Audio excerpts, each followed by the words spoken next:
Hey guys, today's video, let's learn how to fix Google Drive full storage. So every time you see full storage, all you have to do is come back onto your Drive application like this.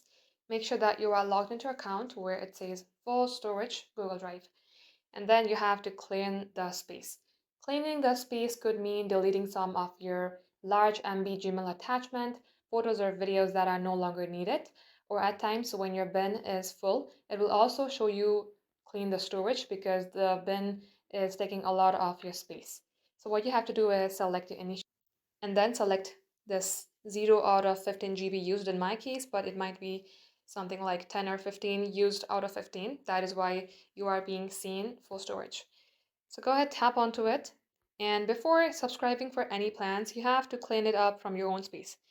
So select more detail. As you do that, you will see what is taking what places. Like Google Drive is taking 77 MB, Gmail is 9, and Google Photos is 0 KB in my case. So select clean up space. As you do that, it will suggest you and simply open your Google Drive, clean some space. You can do that same for Gmail and Google Photos as well.